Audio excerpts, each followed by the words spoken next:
Ассалаумағалейкум достар, қал жағдайларыңыз қалай? Аман есенсіздер ме?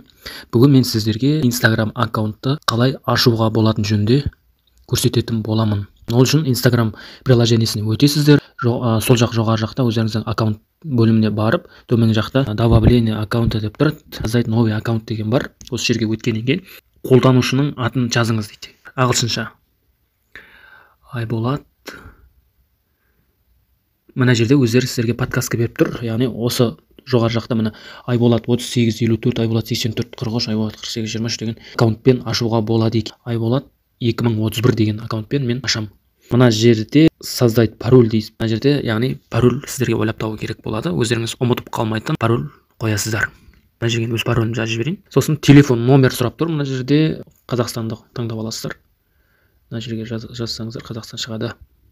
Міне Қазақстан деп телефон номермен ашсаңыздар да болады, болмаса электронный адреспен ашсаңыздар да болады. Яғни осы жерге қолданылып жүрген электронный адрестеріңізді жазсаңыз болады. Электронный адрес Gmail да болады, Mail.ru да болады.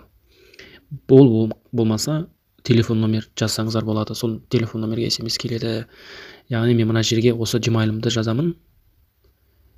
Міне. Добро пожаловать дейді. Яғни мен Айболат 2031 деген Instagram аккаунтты ашып алдым. Ешқандай да қиын ештеңе жоқ, ештеңені қиындатпаңыздар, барлығы оңай. Сондықтан да бір болмашы аккаунтты қиындатып жібермеңіздер.